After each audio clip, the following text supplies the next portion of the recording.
Bonjour à toutes et tous, bonjour à ceux qui nous suivent à distance. Donc moi je suis Frédéric Papon, je travaille chez After Compétences. Je m'occupe de la gamme de formation en qualité QSE et accessoirement, et pas que accessoirement d'ailleurs, je gère aussi l'offre Parcours Croisé dont je vais vous parler tout à l'heure et je suis un des organisateurs de cette convention QSE qui est la première édition, on va dire, sous l'égide de l'AFNOR, mais qui est une tradition au niveau d'AFNOR Compétences.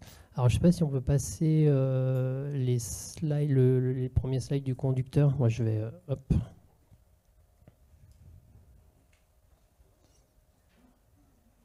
Ah. Ouais. Bon, peu importe, je peux vous en dire deux mots. Historiquement, voilà. Historiquement, cette convention, c'est la convention Parcours Croisé. Tiens, je veux bien que tu... Je laisserai Vincent se présenter tout à l'heure. Voilà. Donc, les clubs Parcours Croisé, en quelques mots, c'est donc des clubs de professionnels de la QSE qui se réunissent plusieurs fois dans l'année pour échanger sur des sujets d'intérêt pour leur profession, pour échanger entre eux, entre pairs, puisqu'on sait que c'est une fonction qui parfois est un petit peu isolée. Les programmes sont sur mesure, c'est-à-dire ce sont les membres qui les co-construisent. Chaque groupe est suivi par un animateur dédié. Donc le format, c'est sur un an. Vous avez 8 réunions de club, une convention annuelle qui est comprise dans l'adhésion, et ce qui est intéressant, c'est que c'est éligible au budget formation. Et à ce jour, nous avons 2 clubs à Paris, un club à Lyon, un club à Chambéry, un club à Marseille. Donc je vais vous présenter maintenant un petit peu plus en détail le programme, ce qui vous attend aujourd'hui. Donc le premier temps fort, c'est Philippe Nantermos qui va nous parler de la façon dont vous pouvez orchestrer sa stratégie écologique responsable. Je ne vous en dis pas plus, ce sera une bonne surprise, je pense. Deuxième temps fort, on va parler un petit peu de l'articulation entre la qualité et plus largement la QSE et la RSE, avec notamment la présentation d'une étude internationale sur le sujet. Ensuite, on va vous faire travailler en atelier, justement sous l'égide de Parcours Croisé. Donc chaque atelier sera animé par un animateur des clubs, donc vous verrez un petit peu renforcé par quelques internes, dont Vincent. Donc ça vous permettra de découvrir un petit peu cet esprit club et on vous fera partir à la découverte de la ludopédagogie. Donc la façon dont on peut utiliser les mécanismes du jeu pour transmettre des connaissances à toute personne dans le milieu professionnel, une partie prenante, des collaborateurs, pourquoi pas un comité de direction. Et donc c'est pour ça que vous avez des badges de couleur en fait. Vous pourrez vous diriger vers les tables qui sont de cette couleur, sachant qu'il y a une salle annexe où il y a déjà des tables installées et à la pause, en fond de salle, on installera des tables. Donc la couleur de badge correspond à la couleur de la table à laquelle vous devez aller. Et voilà.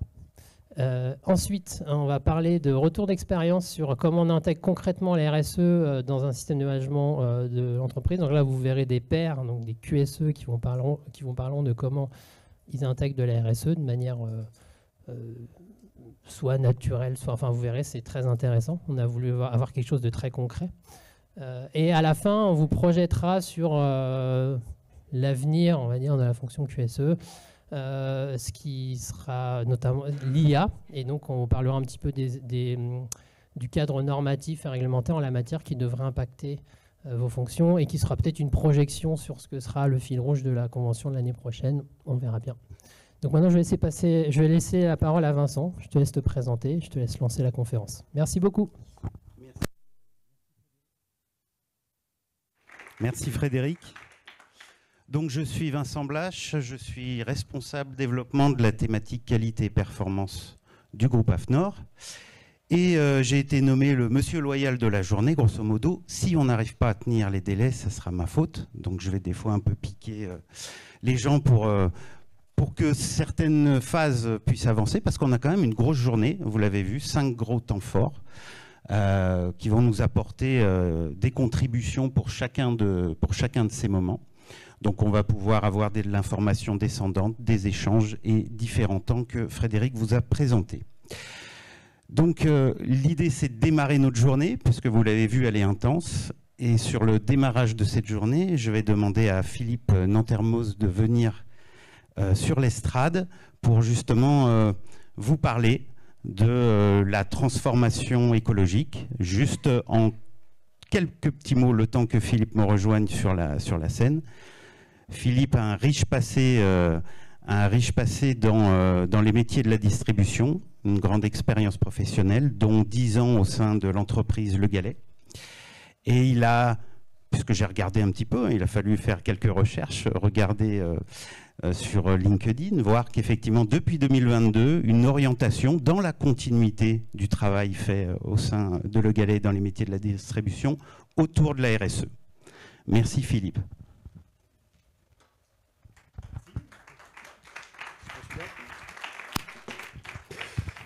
Bonjour à tous, bonjour à tous ceux qui sont en ligne. Eh bien, écoutez, oui, je suis ravi d'être avec vous.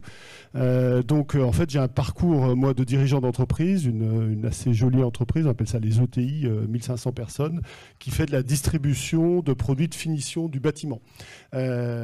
Et après, si vous voulez avoir beaucoup développé cette entreprise, dans laquelle j'ai travaillé pendant une vingtaine d'années, j'ai décidé l'année dernière de changer pour, en fait, me consacrer à faire bouger les directions d'entreprise, les managers, sur la RSE, qui est un sujet que nous avons démarré il y a une quinzaine d'années chez Le Galet.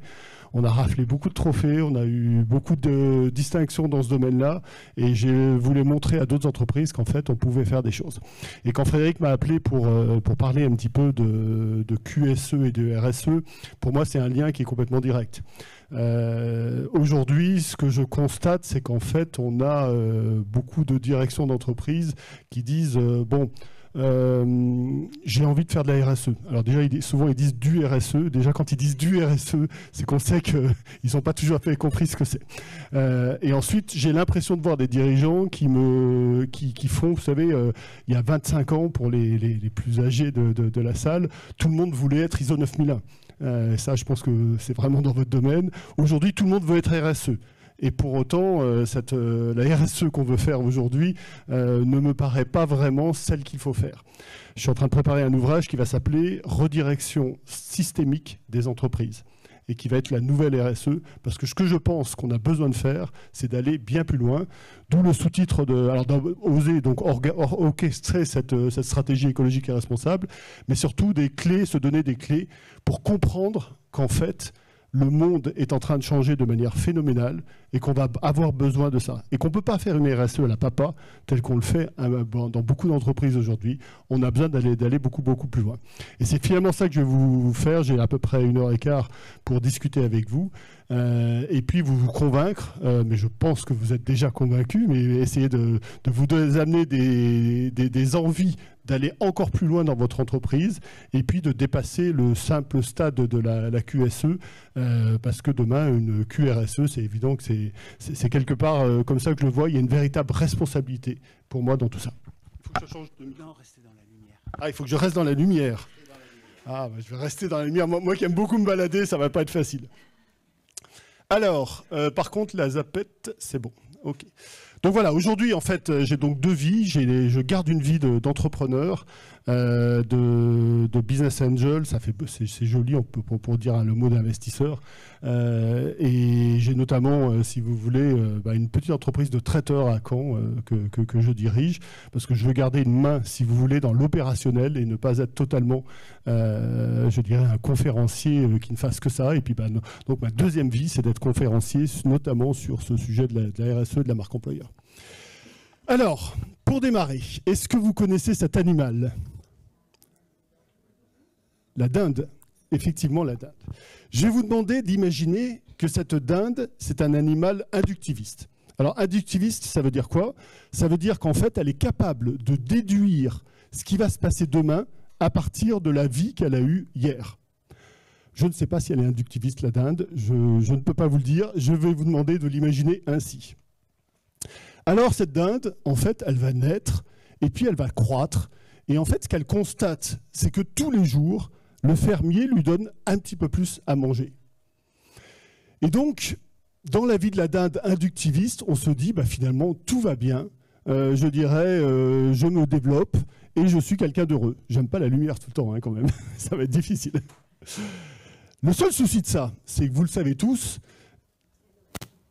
il y a un petit souci qui va arriver dans quelques temps. Et donc, la vie de la dinde, en fait, s'arrête de manière extrêmement brutale pour finir ainsi. Et ça, la dinde, aussi inductiviste qu'elle soit, n'avait absolument pas pu le deviner. Je vais vous présenter à présent un autre animal tout aussi inductiviste. Alors lui, je suis sûr qu'il est inductiviste. C'est l'Homo sapiens sapiens. Avant, je mettais une femme, mais juste après la dinde, on m'a dit c'est pas très bien. Donc maintenant, je mets un homme. Comme ça, j'ai pas de souci là-dessus. Cet animal-là, à coup sûr, il est inductiviste. Et en fait, il suppose que demain sera à peu près au moins aussi bien, et que la nourriture qu'il aura disponible, alors prenez le mot nourriture avec une acception assez large, c'est-à-dire l'ensemble des choses qu'il possède dans sa vie, il pense que finalement, nous aurons autant. Et moi, le présupposé que j'ai, je ne suis pas certain qu'il soit vrai, et je me pose la question parfois, ah oui, voilà, mais j'appuie et ça va trop vite. Et si je me pose la question, et si nous étions aujourd'hui, finalement, plutôt vers le 18 ou le 20 décembre? Alors, parfois, je ne serai pas très drôle dans cette conférence. À d'autres moments, j'essaierai d'être un petit peu plus drôle et je vous promets de finir de manière optimiste. Si je vous ai mis cette courbe de vie de la dinde, ce n'est pas pour rien. C'est parce qu'en fait, ça ressemble beaucoup à énormément de courbes économiques que nous vivons depuis maintenant 1850 et c'est ça que nous allons voir. Alors, comment est-ce qu'on connaît la quantité de nourriture disponible ? J'ai un peu de mal avec la zapette. Hein. Alors, pour mesurer la quantité de nourriture disponible que nous avons, en fait, on a inventé un outil, et on l'a inventé dans les années 30. En fait, dans les années 30, je ne sais pas si vous vous rappelez, vous n'étiez pas là, moi non plus, il y a eu la seule vraie grande crise économique que nous avons connue. Parce que moi, depuis que je suis né, en fait, on est en crise économique, 73, 79, 88, enfin, on en a eu tous les 2-3 ans, on a une crise. Il y a eu une vraie crise, qui était la crise de 29, qui a duré jusqu'en 33-34. Et cette crise, elle était colossale. Et aux États-Unis, on s'est dit, mais finalement, comment est-ce que nous saurons que nous sortons de la crise? Il n'y avait aucun outil, en fait, pour savoir si l'économie allait bien ou pas. Et donc, on demande à ce professeur qui s'appelle Simon Kuznets de mettre en point un thermomètre pour nous expliquer, ben voilà, là ça va mieux ou là ça va moins bien. Grosso modo, on a de la fièvre, on n'a pas de fièvre, dans quel sens nous allons. Et ce thermomètre, eh ben finalement, au bout de quelques années, on l'a appelé le PIB, Produit Intérieur Brut. Ce thermomètre, il était très pratique, parce qu'en fait, on était en 33, je crois, on a pu sortir de la crise, et puis ensuite, on est rentré 4-5 ans plus tard dans une deuxième crise, la Seconde Guerre mondiale. Et donc là, on a réutilisé le thermomètre après 1945 pour savoir quand est-ce qu'on sortait de la crise. Et le problème, c'est qu'en fait, on n'a jamais cessé d'utiliser le thermomètre. C'est comme si vous preniez votre température tous les matins. Alors à moins que vous soyez encore des adeptes de 37,2 le matin, je ne pense pas que les gens prennent leur température tous les jours. Or, nous, dans nos économies, nos gouvernements prennent tous les jours la température, tous les mois, tous les ans, et on vérifie que nous allons bien uniquement grâce à ce thermomètre. Et finalement, notre indicateur de est-ce que tout va bien, est-ce que nous sommes heureux, c'est le PIB que nous avons dans un pays. Alors le PIB, il est intéressant à voir. Je vais quand même sortir un peu de la lumière. Sur très très long terme, on s'aperçoit qu'en fait le PIB ne croissait quasiment pas.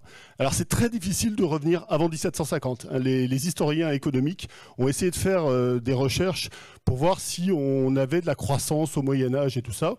Il semblerait qu'en fait, du Moyen-Âge jusqu'à, si vous voulez, 1850, la croissance soit de l'ordre de 0,1, 0,3 points maximum par an, 0,3% maximum par an. C'est-à-dire qu'il n'y avait quasiment pas de croissance dans la manière dont nous, on l'estime. Aujourd'hui, quand il n'y a pas 3% de croissance, on estime que je dirais, on ne va pas très très bien. Et quand il y a moins de 0, on estime qu'on est en récession. Et puis, vous connaissez ces courbes. 1850, on a commencé à vraiment comprendre que les énergies fossiles étaient quelque chose de bien. On a commencé par le charbon, puis 1900 le pétrole. Sorti de la guerre, on accélère avec notamment la voiture individuelle et un certain nombre d'outils. Et finalement, on se retrouve avec cette courbe qui est réelle hein, de croissance du PIB. Et là, elle est arrêtée en 2010 parce que c'est une étude qui a été faite en 2015. Mais si vous la prenez maintenant, on est là. Regardez le chiffre. En 2010, on est à 60 et quelques milliards. Cette année, nous allons dépasser les 100 000 milliards au lieu de 70 000 milliards. On va dépasser un PIB mondial de 100 000 milliards de dollars. Ça veut dire que la courbe n'arrête pas de faire ça. Toute ressemblance avec une courbe de la dinde que j'aurais pu vous présenter avant serait totalement fortuite. Alors, ce PIB, on nous l'a vendu finalement, ou on l'a acheté comme un principal indicateur de bonheur. Et je vais vous montrer en fait des choses qui sont assez incroyables. Cette photo, qui nous paraît totalement normale, mais elle aurait paru totalement...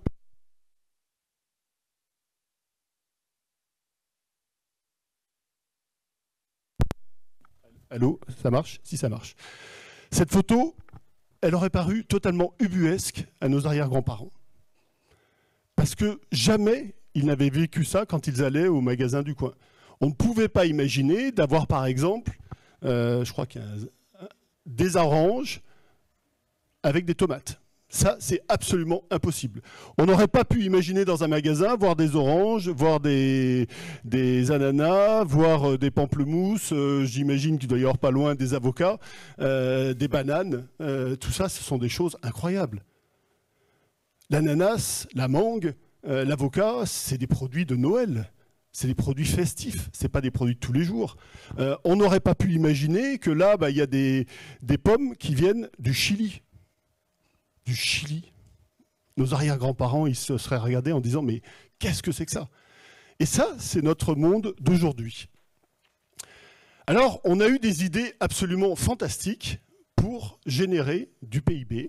Et donc, on va appeler ça du bonheur aujourd'hui. Donc, dans ces idées fantastiques, je vais vous en présenter quelques-unes. Vous allez voir que c'est assez sympathique.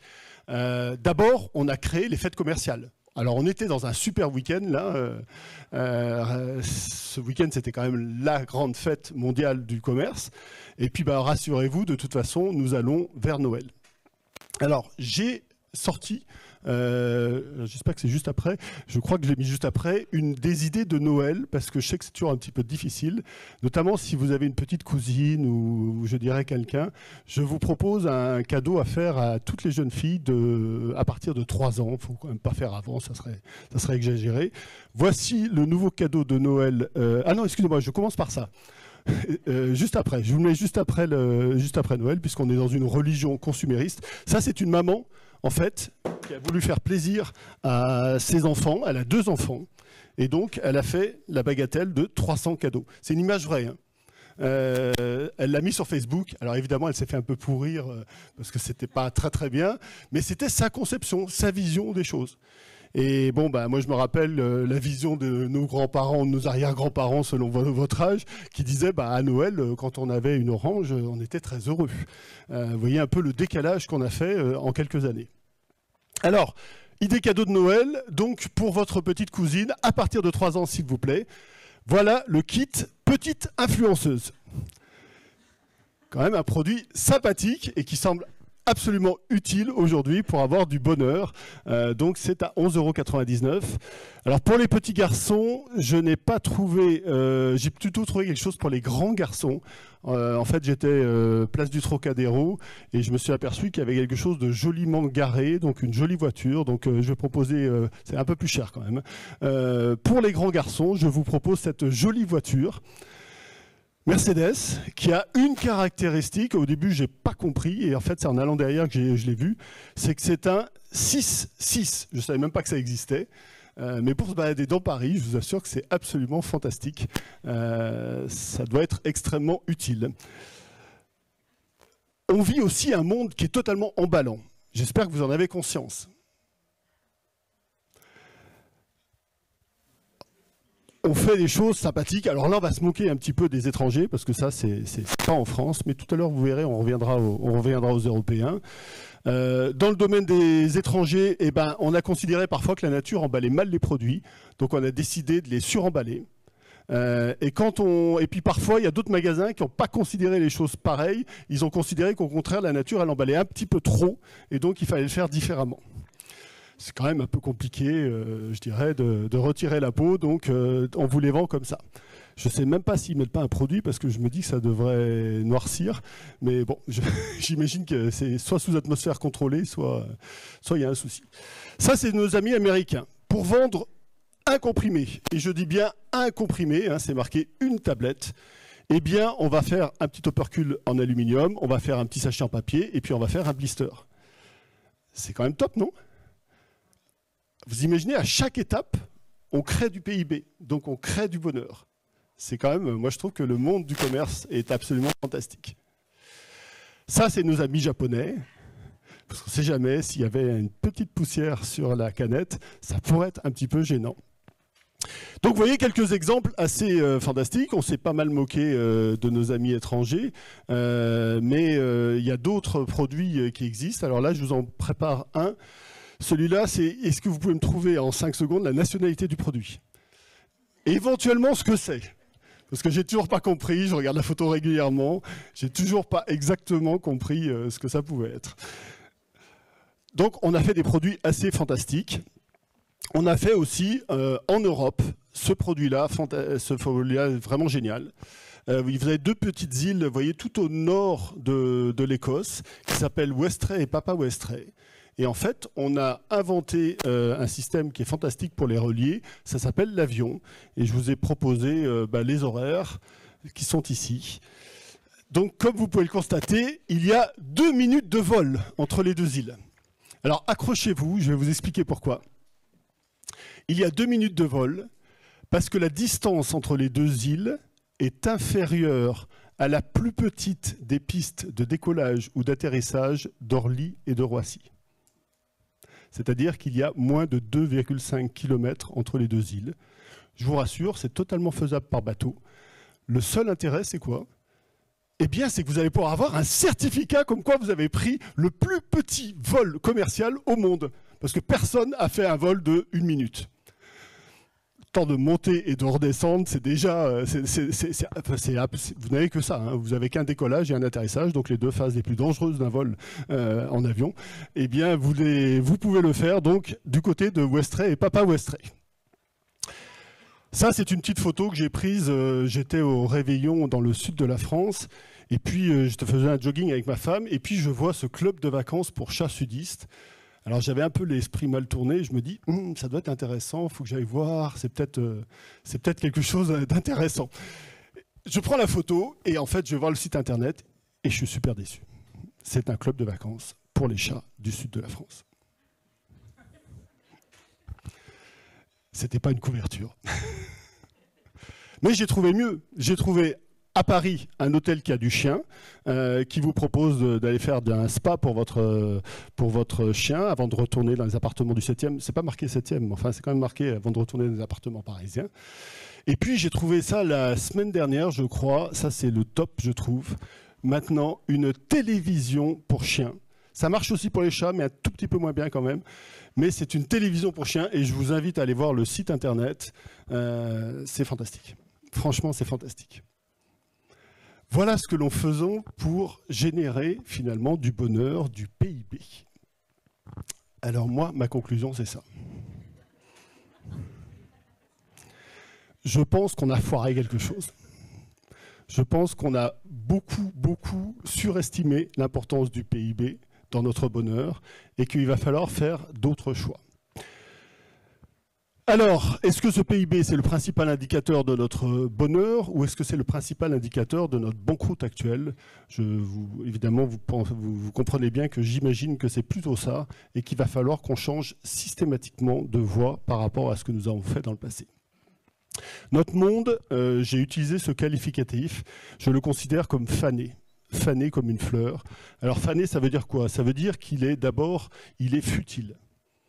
La futilité, la télé pour chien, l'avion pour 2 minutes, c'est de la futilité totale.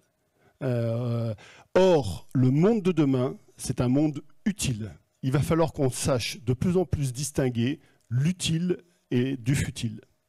Ça, c'est un point qui est pour moi extrêmement important. La deuxième chose, c'est que c'est un monde qui est anxiogène. On a voulu créer du bonheur en créant plein de produits, en faisant en sorte qu'on ait, je dirais, de l'avoir plein les tiroirs, comme aurait dit un chanteur, comme a dit un chanteur. Mais en fait, ce monde, il est devenu hyper anxiogène parce qu'on sent bien que, je dirais, il ne va pas bien dans la bonne direction. Le troisième point, en fait, c'est un terme plutôt économiste. C'est un monde qui est non linéaire, c'est-à-dire qu'il va de crise en crise. On ne sait plus, si vous voulez, vivre des années de sérénité. On passe de crise en crise et donc ce monde est assez compliqué. Et le dernier point, c'est que c'est un monde équivoque. La meilleure preuve, c'est le conflit actuel Israël-Palestine.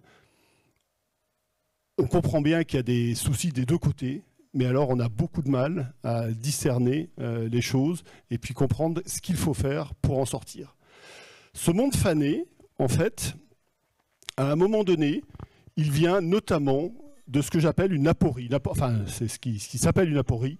Une aporie, en fait, c'est une contradiction qui est insoluble. Nous vivons en permanence des contradictions insolubles. Et la contradiction insoluble numéro 1 dans le domaine des entreprises, dans le domaine des organisations que vous représentez, c'est celle-ci. C'est que nous voulons croître indéfiniment dans un monde qui est fini. Notre Terre, elle existe. Comme dit Jean-Marc Jancovici, elle fait 12 700 km de diamètre. Elle les faisait il y a un siècle ou il y a 10 siècles. Elle les fera encore dans 10 siècles. Et par contre, nous allons rechercher 50% du PIB mondial dans la nature. Et on fait tout pour la détruire. Elle nous apporte pourtant gratuitement 50% du PIB mondial. Le pétrole, c'est gratuit.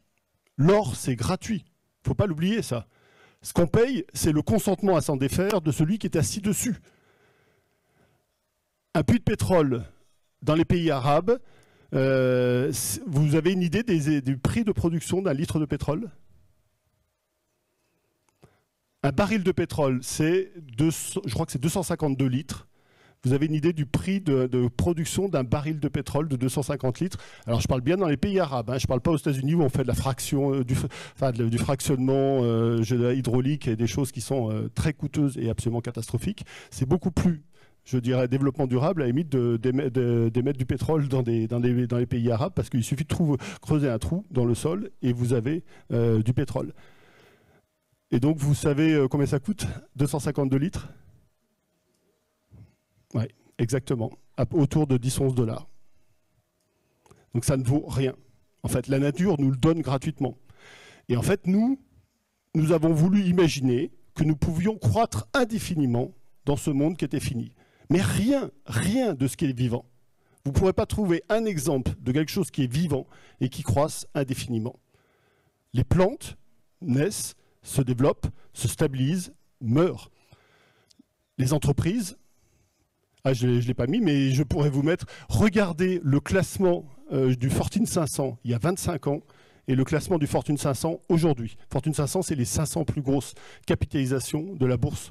C'est impressionnant. Je fais un grand cours de stratégie d'une journée avec des étudiants et en fait, je leur montre ça, on dissèque un peu le classement et ils sont bluffés. Les entreprises changent parce qu'elles croissent et elles meurent. Il y a très peu d'entreprises qui ont plus de 100 ans. Tous les humains, tous les vivants, la girafe, elle naît, elle se développe, elle grandit beaucoup, beaucoup. Mais à un moment donné, elle se stabilise, comme les êtres humains. Et ensuite, elle meurt. C'est la réalité de tous les êtres vivants. Et nous, on a pensé que l'économie allait pouvoir croître de manière totalement indéfinie. Parce qu'on allait puiser toujours un peu plus dans les ressources. Sauf qu'aujourd'hui, on voit bien qu'on est au bout et à la limite. Et je vais vous le montrer à travers quelques exemples. Alors, d'abord, on est sur un monde nouveau et il y a beaucoup de gens qui l'ont compris. La seule chose, c'est d'accepter de passer à l'étape d'après. Là, vous avez une phrase d'un dangereux trotskiste en apparence. Nous ne pouvons pas faire la même croissance que celle que nous avons fait ces 200 dernières années, sinon il n'y a plus de planète. Ce dangereux trotskiste s'appelle, vous avez une idée? C'est un Français. Geoffroy Roux de Bézieux. l'année dernière, en tant que patron du MEDEF. Et quand on l'interpelle et qu'on lui dit « Mais attendez, on n'a pas l'impression que ça soit la politique que vous menez au MEDEF », il dit « Mais écoutez, c'est simple, moi c'est ce que je pense, mais si je me retourne, il n'y a personne derrière moi. » Et pourtant, c'est ce qu'il pense. Alors c'est moins le cas du nouveau président du MEDEF, qui est un petit peu moins dynamique et visionnaire, qui croit plus à la croissance verte. Mais Geoffroy de Bézieux avait vraiment cette vision-là. Le changement climatique et la perte du vivant, si vous voulez, vont impacter absolument toutes les organisations, toutes les entreprises. Et ça, c'est un point qui est important. Et moi, je passe mon temps désormais à essayer de voir les comités de direction, les COMEX ou des groupes de managers pour leur faire comprendre qu'en fait, on n'a pas le choix. Et que ceux qui prendront le virage les premiers seront ceux qui, je dirais, s'en sortiront le mieux demain. Et que c'est un choix absolument nécessaire à faire rapidement. Et ça, pour quelle raison? La première raison et la plus importante, c'est que nous allons vers des systèmes de pénurie. On ne connaissait pas ça dans le passé. On a commencé à le connaître finalement avec la pénurie sur les masques. Mais les pénuries vont être des éléments qui vont se répéter dans l'avenir. Et que donc, on a besoin de prendre un nouveau modèle de société pour éviter ces pénuries. Et je vais vous les expliquer à travers 5 pénuries. Il y en a où je vais 5 pénuries. Il y en a où je vais aller un petit peu plus vite que d'autres. L'eau, l'énergie, les matières premières, le marché et les collaborateurs. La pénurie d'eau. Ça, c'est un point qui est absolument majeur. On sent aujourd'hui que l'eau, d'abord, est contaminée partout. Partout, l'eau est contaminée par le plastique. Or, l'eau est un élément constant sur la Terre. C'est-à-dire qu'il n'y a pas plus d'eau ou moins d'eau. Nous buvons l'eau que buvaient les dinosaures. Et en fait, l'eau reste en permanence sur la Terre. C'est-à-dire qu'elle peut partir dans les nuages, elle retombe sous forme de pluie, elle s'infiltre dans le sol. Mais à un moment donné, nous avons toujours la même quantité d'eau. La seule chose, c'est est-ce que l'eau que nous avons, nous allons la polluer et continuer à la polluer comme nous le faisons aujourd'hui ou pas. Et au passage, est-ce que les dérèglements climatiques que je dirais l'anthropocène, l'ère de l'homme, je dirais, qui dérègle le climat, en fait, vont faire que à certains moments, certaines parties du globe vont être très arrosées, plutôt trop arrosées, et d'autres pas assez arrosées. C'est ça notre questionnement. En tout cas, l'année dernière, nous avions déjà 100 villes, enfin plutôt villages d'ailleurs, qui avaient été coupés totalement d'eau. J'ai pris un article du Monde en septembre 2023. Cette année, c'était déjà, il en restait à un moment donné 189. Donc j'imagine qu'on avait au moins doublé entre les 2 années. Ça, c'est un vrai souci. Pourquoi? Parce que quand il n'y a plus d'eau, eh ben, on s'aperçoit que le business model d'entreprise, y compris Coca-Cola, devient extrêmement problématique. Coca-Cola n'est pas imaginé qu'un jour, il aurait des négociations difficiles à faire avec la ville où est implantée son usine d'embouteillage. Si vous n'avez pas d'eau, évidemment, c'est l'agriculture qui est en gros danger. Que ce soit la luzerne ou que ce soit d'autres produits. L'eau, c'est, je dirais, un facteur de baisse des rendements très très fort, voire même d'annulation totale des rendements. Et puis évidemment, il y a le problème des engrais, mais là on est dans la partie de l'eau, donc j'en parle pas plus que ça au niveau de l'agriculture. C'est un problème, l'eau, parce que si vous êtes pisciniste, vous pouvez vous poser la question de votre activité à 10 ans. Si vous avez de la famille qui est, je dirais, dans ce métier-là, moi, je ne peux que leur conseiller de vendre d'ici 2-3 ans, parce que ça va être très compliqué d'installer des piscines. Nous sommes le 2e marché mondial de la piscine. 2e marché mondial. Ça va être très compliqué d'installer une piscine, alors même que votre voisin n'a pas d'eau pour arroser son potager. Même si vous utilisez l'eau de votre toit, comment vous allez expliquer que vous faites plouf-plouf dans l'eau alors que tout autour de vous, il y a des gens qui, peut-être le village d'à côté, n'a pas d'eau au robinet. Ça va devenir un vrai problème, si vous voulez, dans les villages et une vraie source de querelle. Donc il y a des métiers comme ça qui vont véritablement souffrir très très fortement. Qu'est-ce qu'un golf s'il n'y a plus de green? Or, si vous n'arrosez pas, dans la plupart des régions de France, un golf qui n'est pas arrosé, y compris dans ma Normandie, c'est un véritable problème. Alors moi, je suis savoyard d'origine. Ça me fait très très mal de voir ça, que le ski, c'est devenu ça. Alors comme je suis savoyard, je vous parle de trois choses autour du ski. Je voudrais d'abord vous présenter trois brillants stratèges du ski. Ce sont ces trois hommes-là. Donc je vais les nommer. Le président, enfin pas leur nom, mais le président des domaines skiables de France, le président de l'association des maires de stations de montagne et le président du syndicat des moniteurs de ski. Ces trois hommes-là, il y a exactement 14 mois, en septembre 2022, font une déclaration. L'économie du ski a 30 ans de visibilité devant elle. Remarquable. Remarquable. 2 mois après, 3 mois après, fin décembre, ils n'ouvrent pas les pistes. Première semaine de janvier, on n'ouvre pas les pistes. À un moment donné, quand vous n'avez, je dirais, une température où il fait 6 ou 7 degrés à 1500 mètres, eh ben vous ne pouvez même pas faire marcher les canons à neige. Et donc, grosse crise, parce que finalement, à un moment donné, ben, on s'aperçoit qu'on ne peut plus rien faire. Et ces hommes-là nous avaient dit, on a de la visibilité à 30 ans. Ils ont vécu à 3 mois. C'est un peu quelque chose de fantastique. Alors qu'est-ce qu'on fait? Eh ben on va blâmer les écolos. C'est de la faute des écolos après tout, puisque je dirais c'est à cause d'eux que je dirais on va plus pouvoir faire de ski. Moi je trouve ça assez remarquable, ce transfert. Au passage, je vous ferai remarquer ce très très bon journal, La Dépêche du Midi, violence conjugale, la terrifiante explosion, c'est la guerre entre VTC et taxi, la menace écolo, le constructeur dans la tempête, inquiétude chez les viticulteurs. Ça c'est du journal positif. Alors pour information, la Cour des comptes a fait un rapport en 2012 disant il faut que les stations sortent du modèle du ski. À part celles qui ont des glaciers, et encore on peut se poser des questions, la plupart des stations françaises de ski doivent sortir du modèle de ski. Il y en a une qui s'appelle Métabier, qui a fait le choix d'y aller cette année. Pas facile comme choix. C'est la seule. C'est la seule. Et c'est depuis 2012, la Cour des comptes leur explique qu'il faut sortir du modèle du ski. C'est quand même assez incroyable de voir à quel point, je dirais, nous sommes résilients sur notre manière de faire des erreurs. Alors ça, c'était pour la pénurie d'eau. La deuxième pénurie, je vais passer très vite parce qu'on en a beaucoup parlé l'année dernière, c'était la pénurie d'énergie qui a fait que bon, bah, les boulangers ont été étranglés par ça, mais il n'y a pas que les boulangers, à peu près toutes les industries qui consommaient de manière très forte. Moi, j'ai un client qui travaillait dans les carrelages. Quand vous devez chauffer, je dirais, des fours à 1200 degrés, et que vous faites x10 sur le prix de l'électricité, c'est absolument terrifiant. Hein. Donc, on a un vrai souci sur l'énergie. Je passe assez vite parce que c'est quand même assez connu. Je vous fais juste remarquer que quand vous avez une entreprise, alors EDF, je vais la mettre à part parce qu'elle est quand même un petit peu étatique, mais quand vous avez une entreprise comme Engie et Total Energy qui commence à vous dire il faut consommer moins, c'est à peu près la même situation que si un crocodile se présente dans un magasin de maroquinerie. C'est quelque chose qui est juste totalement improbable et qui ne devrait pas arriver. Bon, bah, ils ont quand même fait cet appel l'année dernière. Ça vous montre un peu le problème majeur que nous avons avec l'énergie. Je passe, c'est assez facile. Pénurie de matières premières, je vais aussi aller assez vite, parce que vous le connaissez aussi. Il y a des pénuries de cuivre qui arrivent.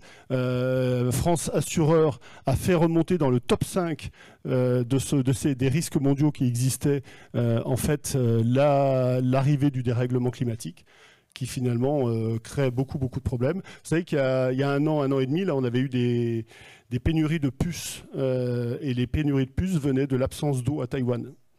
Parce qu'on avait besoin de beaucoup d'eau, et comme Taïwan était dans une très grosse sécheresse, et Taïwan était un très gros fournisseur mondial de puces, eh bien, je dirais nous avions une pénurie mondiale de puces. Alors, ça c'est pour vous montrer qu'en fait, ça ne concerne pas la pénurie de matières premières, que ce que nous pouvons imaginer, les terres rares, on le sait bien, le cuivre éventuellement, dans une société qui s'électrifie, qui a besoin d'énormément de cuivre. Eh bien, sur le jus d'orange, vous êtes fabricant vous êtes Tropicana, et ben vous avez quand même quelques inquiétudes à vous faire.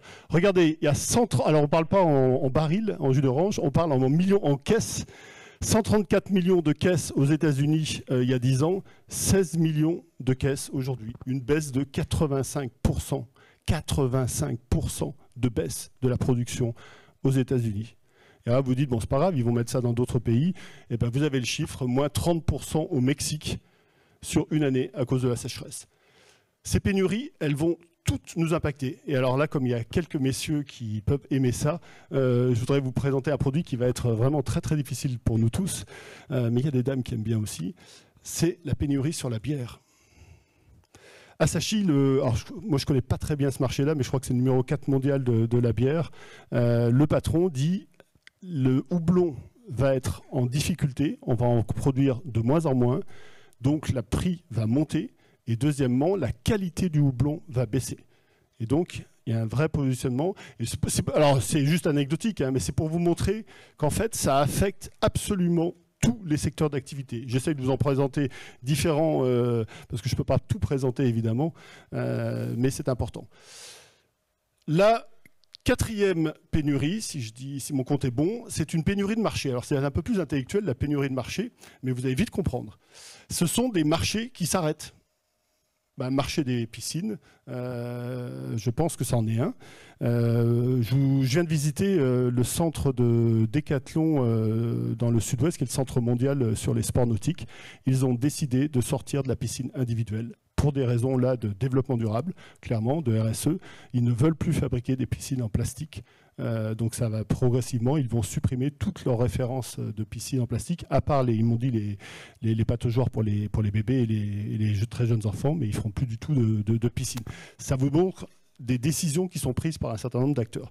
Bon, vous êtes le patron de la boutique du jetable, j'espère que vous ne le connaissez pas. Ça va être difficile de continuer votre activité dans quelques années, hein, je pense. Vous êtes, je dirais, dirigeant d'une entreprise de publicité. Votre raison d'être, entre guillemets, c'est de créer de la consommation. Je pense que ça va être compliqué. Alors, il y aura clairement un travail à faire sur la communication qui va rester, mais qui sera forcément beaucoup moins fort que ce que nous avons fait jusqu'à présent. Donc, le métier même de la pub va forcément vivre des années difficiles dans les prochaines années.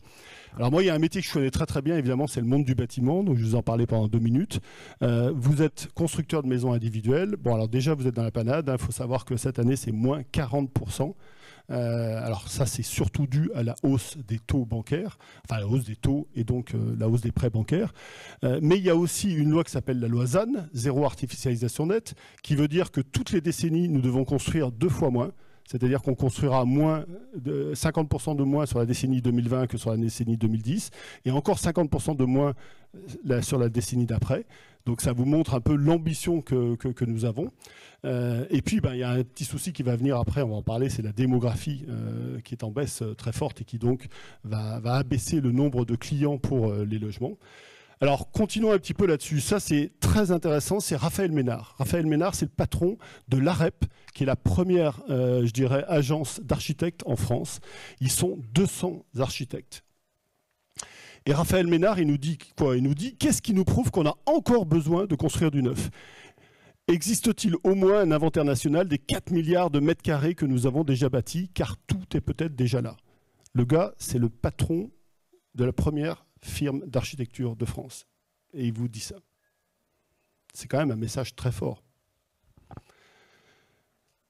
La question, c'est donc plutôt de savoir comment on transforme et donc comment on travaille sur la rénovation. Il y en a un qui l'a très très bien dit et que je vous encourage vraiment à suivre sur LinkedIn. Il s'appelle Fabrice Bonifay. C'est le patron du développement durable du groupe Bouygues, mais il est aussi président du C3D, qui est le club des directeurs du développement durable. Et je vous encourage vraiment à le suivre sur LinkedIn parce qu'il a un discours qui est assez passionnant. En fait, aujourd'hui, Bouygues, c'est le patron, c'est le roi du béton, on l'a toujours appelé comme ça, dans le domaine du bâtiment, parce que le groupe Bouygues, c'est un petit peu plus que ça, mais c'est le roi du béton et c'est le roi du neuf. Aujourd'hui, 90% des travaux que font Bouygues, ce sont des immeubles neufs et c'est en béton. En 2050, 85 ou 80% de son activité sera sur la rénovation. Alors si vous n'êtes pas dans le bâtiment, ça ne vous parle peut-être pas, mais c'est une révélation absolument totale. C'est à peu près comme si, alors ma voisine tout à l'heure était dans la luzerne, je pense que c'est à peu près comme si on passait de la luzerne au lin, alors je ne connais rien quasiment aux deux, mais j'imagine que c'est extrêmement différent.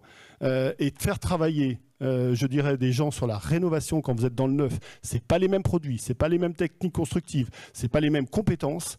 Ça n'a rien à voir. Et ce n'est pas les mêmes segments de marché, parce que la rénovation, c'est globalement des chantiers plus petits. Et on va passer de 100% quasiment de béton à 30% de bois dès 2030 chez Bouygues. 30% de bois. Donc c'est un objectif qui est très ambitieux et qui montre un peu à quel point ça change. Mais c'est obligatoire. Regardez le PLU de la ville de Paris qui vient de changer en juin 2023, dans lequel on dit la fin de la démolition, la réhabilitation devient la nouvelle norme. On arrête de démolir. C'est le principe de base. Alors, il y aura toujours quelques démolitions, évidemment. N'empêche qu'ils écrivent dans le PLU qu'on doit d'abord s'interroger si on peut rénover ou non. Dernier point, c'est la pénurie de collaborateurs. Alors, ça, on le connaît relativement bien. C'est assez compliqué de deviner ce qui va se passer à l'avenir, parce qu'il y a deux phénomènes pour moi qui sont complètement contradictoires.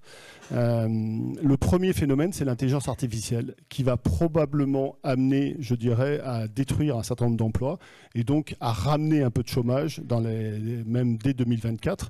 Donc je pense qu'on va un petit peu, je dirais, vivre la fin de la période pénurique telle qu'on l'a vécue, mais les indicateurs sur le moyen terme, je dirais, ne sont pas bons du tout. Et notamment, il faut prendre quelque chose qui est quelque chose en compte, qui est la démographie. On l'oublie trop. Mais on sait très exactement le nombre de personnes qui auront 20 ans dans 20 ans. Ils sont déjà nés. Et ça, c'est quelque chose qu'on oublie trop souvent. Et quand vous regardez, eh ben, vous voyez bien que, je dirais, les courbes sont clairement orientées à la baisse. Alors là, on est sur des courbes, je dirais, depuis 10 ans. Hein. On voit bien la baisse qui intervient depuis quelques années. Mais ce qui est très intéressant, c'est de voir ce qui est en train de se produire cette année, en 2023. En 2023, vous êtes sur la courbe rouge, ici. Regardez la courbe, ça c'est les différentes courbes des différentes années que vous voyez ici, hein, en bas. Regardez le décalage qui existe dans la courbe rouge. On perd 200 enfants par jour actuellement. 200 enfants par jour par rapport à la moyenne des 10 dernières années qui était déjà en baisse par rapport aux années précédentes. Il y a un point aberrant qui est le point là de janvier 2021. Il a dû se passer un truc 9 mois avant janvier 2021 qui a fait qu'il y avait ce point aberrant. Mais sinon, vous voyez bien que la courbe elle est complètement déconnectée du reste des autres courbes. Il y a une chute colossale de la natalité. Cette chute colossale de la natalité, ça veut dire quoi? Ça veut dire moins de business demain. Moi, j'ai un copain qui est patron de crèche. Quand je lui ai montré ça, il m'a dit « Ah oui, quand même ». Ça peut changer quand même beaucoup. Ça va très très vite. Et là, on est en France. Hein. Il y a des études... alors, certains me disent « Oui, mais au niveau mondial, c'est pas du tout pareil ». Ben si, c'est exactement pareil au niveau mondial. Il n'y a aucun changement. Alors, regardez un petit peu les chiffres. On était à 4,7 enfants par femme en 1960 dans le monde. On est monté autour de 5 et depuis, c'est la décrue. 5 en 70, 3,7 en 80, 3,3 en 90, 2,7 en 2000, 2,5 en 2010, 2,3 en 2020. C'est la décrue partout dans le monde. Alors évidemment, il y a toujours quelqu'un qui va me dire « Oui, mais au Nigeria, il y aura plusieurs centaines de millions d'habitants qui vont naître dans les prochaines années. » Oui, mais c'est inclus dans ces chiffres-là. Et ça va continuer à baisser. Et on sait très bien, par exemple, la Chine ne sera a priori jamais la première puissance mondiale qu'elle imaginait dans l'économie, parce que je dirais son vieillissement est tellement terrible qu'elle va avoir un problème énorme à gérer. Certains économistes, enfin démographes, nous disent aujourd'hui que peut-être nous n'atteindrons jamais les 10 milliards d'êtres humains sur Terre, que finalement le cap de 10 milliards et qu'on va descendre ensuite de manière très très forte. Donc il y a une tendance globale mondiale à la dénatalité qui va s'accentuer sur les prochaines années. Ça veut dire quoi pour moi? Ça veut dire clairement une baisse à venir de la consommation. Avec tout le côté positif que ça peut avoir, hein, parce que je dirais on sait qu'on est plutôt trop nombreux sur cette planète, mais aussi le côté économique qu'il faut inclure. Donc nous aurons ce point qu'il va falloir gérer. De toute façon, vous l'avez bien compris, nous sommes finalement au bout d'un modèle et il va falloir en changer parce que ce système ne fonctionne plus. Ce système dans lequel nous avons cru depuis 70 ans, en fait, est un système qui est daté, fané et qui doit être modifié. Alors qu'est-ce qu'on peut faire pour le modifier? Parce que c'est assez passionnant ce que vous allez voir maintenant. On arrive finalement vers une consommation qui va être de plus en plus responsable.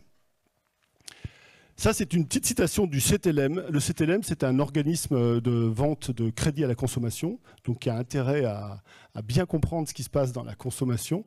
Et ce sont parmi les plus brillants sur le plan marketing. Ça vaut vraiment le coup de lire leurs études chaque année. Et déjà, en 2020, ils avaient senti cette tendance-là, donc dans l'édition 2020.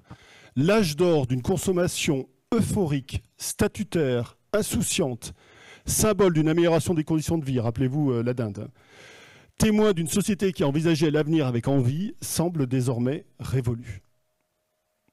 C'est dit en peu de mots et c'est assez brillant. Alors notre président a mis 2 ans à le dire avec encore un peu moins de mots, mais finalement c'est la même idée. C'est la fin de l'abondance, c'est la fin de l'insouciance.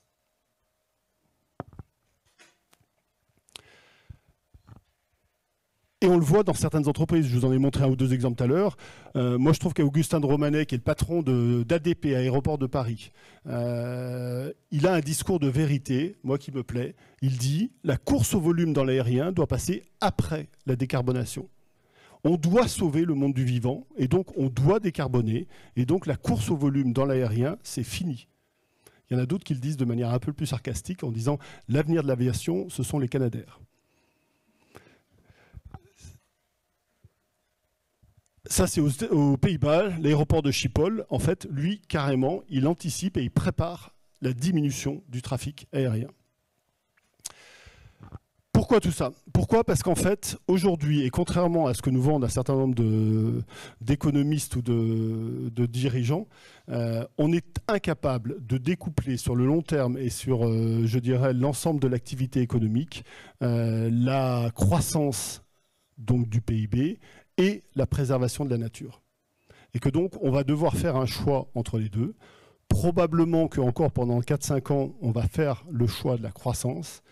Et progressivement, on va se retrouver de plus en plus au bord d'un précipice ou d'un mur, comme vous voulez, qui fera qu'à terme, nous serons obligés de faire la préservation de la nature en premier. Bon, mon avis, c'est que tous ces termes-là, croissance verte, croissance responsable, développement durable, neutralité carbone. Et Dieu sait si moi j'ai utilisé le terme de développement durable pendant des années parce que j'y croyais. Tous ces mots-là sont des mots qui, pour l'essentiel, sont du greenwashing. On ne peut pas faire de croissance verte par nature. Dès qu'on fait de la croissance, à un moment donné, on va, je dirais, taper dans un certain nombre de ressources naturelles. Alors, ça ne veut pas dire que toutes les activités seront en décroissance. Si vous êtes dans le domaine de l'étanchéité du bâtiment ou de la protection, si vous voulez, contre les surchaleurs ou le froid, évidemment que votre activité va se développer. Si vous êtes dans le domaine du vélo, votre activité va se développer fortement. On va chercher des dizaines de milliers de réparateurs dans l'avenir. Des métiers qu'on a complètement oubliés. Alors beaucoup se moquent de la réparation des chaussettes ou des chaussures, mais c'est des métiers dont on aura besoin à l'avenir et qu'on a complètement sous-estimé dans la formation. Et donc il y aura des métiers en forte croissance dans les prochaines années, mais il y aura aussi des métiers qui seront en décroissance. Encore une fois, construire des bâtiments neufs, celui qui est promoteur, ça va être extrêmement compliqué. Moi, j'ai 2 relations qui sont dans la promotion immobilière. Cette année, ce n'est pas moins 40 comme les maisons individuelles, c'est moins 60. Moins 60. La crise, elle est majeure. La crise chez les notaires, elle est actuellement majeure. Et elle va être extrêmement forte en 2024 parce qu'en fait, l'absence de vente immobilière va faire, je dirais, couler un certain nombre de cabinets de notaires, ce qu'on n'a quasiment jamais vu. Donc vous voyez que tout a un impact, en fait, les uns sur les autres. Bon, ça, c'est peut-être je vous ai mis 2 exemples, pour moi, de greenwashing absolu. Bon, ça on ne pourra plus faire ça. On ne pourra plus, dire les héros de la nature en parlant d'une bouteille d'eau, quoi. C'est pas possible. Et alors, l'exemple le plus fabuleux, c'est remarquable, c'est magnifique. Très belle création d'une agence de pub, mais bon, on ne peut plus faire ça, je crois. Ça, c'est pas possible. Ça, c'est Lufthansa. Bon, on ne peut pas dire qu'on connecte le monde et qu'on protège notre futur. C'est absolument impossible, même si la création, elle est remarquable. Alors, il va falloir que nous questionnons tous nos business models pour savoir si nous sommes en phase avec une société soutenable. Et là, pour moi, la QSE, vous êtes clairement très très proche de ce qu'il faut faire, et notamment ce que j'appelle la redirection systémique des entreprises, parce que vous avez cette image et cette capacité à travailler sur la qualité. Encore une fois, distinguer l'utile du futile, ça pour moi c'est essentiel. Voilà ce que je crois les entreprises doivent faire à l'avenir. Elles doivent, on pourrait presque le prendre dans le sens inverse, développer leur marque, travailler à réfléchir à développer leur marque, répondre aux besoins des clients et des parties prenantes et travailler les aspirations des collaborateurs. Ces trois thèmes majeurs, je parle d'aspiration des collaborateurs parce que quand j'entends les études qui sortent sur l'engagement des collaborateurs, c'est catastrophique. En fait, aujourd'hui, les salariés sont extrêmement désengagés en France et beaucoup plus que dans d'autres pays européens. Alors ça, je ne sais pas pourquoi, mais on a un taux de désengagement qui est très très fort. Ce désengagement, moi, je le sens même chez les patrons. C'est-à-dire qu'il y a un certain nombre de dirigeants de petites boîtes qui sont en train de mettre en vente leur entreprise. Et j'ai fait confirmer ça par deux experts comptables avec qui je discutais récemment, qui me disent qu'effectivement, il y a beaucoup de dirigeants d'entreprises qui leur demandent de mettre en vente leur entreprise. Il y a un désengagement un peu total partout. La seule manière de répondre à ces trois besoins fondamentaux pour moi, pour l'avenir, la seule manière, c'est d'avoir une politique de RSE très forte. Mais une vraie RSE, encore une fois. Pas de la RSE à la papa, comme on le fait dans un certain nombre d'entreprises. Et ça, c'est pour moi extrêmement important, parce que qu'est-ce qui peut mieux réengager les équipes? Qu'est-ce qui peut mieux répondre aux besoins des clients de demain et aussi aux parties prenantes? Il ne faut pas oublier que, par exemple, le monde de la finance est en train petit à petit de faire une conversion pour la RSE. Alors, volontairement ou pas, je n'en sais rien. Mon tout premier client, si vous voulez, l'année dernière, quand je sors de Le Gallais, mon tout premier client, en fait, qui me demande une conférence il avait 5 comités de direction, et il me dit, je vais réunir les 5 comités de direction des 5 sociétés, et je veux que tu leur fasses une grande conférence sur la RSE. Et là, je le connais un petit peu, je ne le savais pas hyper impliqué là-dedans. Et donc, j'utilise la technique des 7 pourquoi. Je ne sais pas si vous la connaissez. C'est vous posez 7 fois la question pourquoi. Alors, il faut le faire intelligemment. Vous n'êtes pas obligé de lui dire toujours pourquoi. Vous changez. Mais au bout de 5, 6, 7, en général, les gens vous disent la vraie raison. Et donc, je lui dis, pourquoi tu veux faire ça? Parce que quand même, la RSE, c'est le sujet... Ah oui, c'est le sujet important actuellement. Et en quoi c'est important pour toi? Parce que tu vois bien, tout le monde en parle, il faut que j'avance. Oui, mais pourquoi tu veux avancer maintenant et pourquoi tu n'as pas fait ça avant? Bon, écoute, Philippe, je vais te la faire rapide. En fait, je dois refinancer le groupe. Et donc, je dois lever plusieurs dizaines de millions d'euros. Et mon banquier m'a dit qu'en fait, ça serait 0,25% moins cher si jamais je faisais un plan de RSE. Voilà, les choses sont dites. Donc, en fait, même la finance... Que ce soit les banquiers, que ce soit les conseils régionaux, enfin les régions qui vont vous financer et qui vont mettre des critères, que ce soit demain l'État, puisqu'en fait on essaye un certain nombre de mouvements qui essayent de pousser à ce que l'État fasse changer l'impôt sur les sociétés pour que les sociétés qui sont vertueuses sur le plan de la RSE aient un impôt sur les sociétés plus bas et qu'au contraire on augmente les impôts des plus pollueurs. Donc à terme, tout le monde de la finance, si vous voulez, va nous pousser là-dedans. Donc moi, je suis persuadé que la RSE, c'est le bon moyen, si vous voulez, de faire avancer nos entreprises. Sinon, il y a un risque majeur pour les auteurs de troubles. Alors, je vais aller assez vite là-dessus, mais moi, j'aime beaucoup les pétroliers, parce que c'est quand même là, il y a 3 produits dans lesquels il faut qu'on sorte vraiment. C'est le pétrole, enfin les pétroles et les énergies fossiles, mais c'est plus facile de sortir du pétrole que du charbon. Donc, le pétrole, les pesticides et les plastiques. 3P, les 3 produits, je dirais, majeurs. Si jamais on sort à peu près de ces 3 produits-là, on n'a même pas de problème à se faire par rapport à l'ensemble des autres produits que nous avons. Ce sont eux qui nous posent l'essentiel des problèmes. Bon. Quand on est dans le pétrole, moi j'avais une grosse discussion avec mon voisin samedi soir, réunion animée dans le quartier parce que il connaît mes engagements. Alors lui, pour vous faire un peu le schéma, c'est un marxiste, prof d'économie au lycée, et en fait aujourd'hui propriétaire d'Action Totale en grand nombre. Et donc moi Je lui dis, écoute, non, t'exagères, tu peux pas. Et là, il est complètement, enfin, c'est la génération juste un peu au-dessus de nous. Vous savez, les gens qui ont 70 ans, qui ont utilisé tout depuis mai 68, et puis qui sont restés au pouvoir et qui maintenant, je dirais, veulent non plus nous donner des cours sur Marx, mais sur l'intérêt du pétrole. Il me dit, de toute façon, Total vaincra, ils seront capables d'acheter n'importe qui. Je dis, t'inquiète pas, c'est déjà fait. Hein. Tout le monde croit que c'est une entreprise française, mais en fait, ce n'est pas une entreprise française Total. C'est une entreprise qui est de droit français avec, je dirais, l'essentiel des capitaux qui sont dans les pays arabes. Donc, c'est pas nous qui décidons en fait de ce qui va se passer. En tout cas, on a un secrétaire général de l'ONU qui est assez remarquable sur le climat et notamment sur les pétroliers, dans lequel il parle clairement du grand mensonge des pétroliers qui doit être puni. Et moi, j'ai essayé d'inciter mon voisin, je lui dis, tu as 2 ans pour vendre tes actions. Si tu ne les as pas vendues dans 2 ans, tu vas connaître la même chose que ce qui va se passer avec Monsanto et Bayer. Bayer qui rachète Monsanto, pour vous donner un peu le schéma. Bayer qui vaut 100, Monsanto qui vaut 50. L'un qui rachète l'autre, normalement, vous dites que ça devrait faire à peu près 150. Normalement, s'il y a des synergies, ça devrait faire 170. Au bout de 6 mois, la somme des deux vaut 75.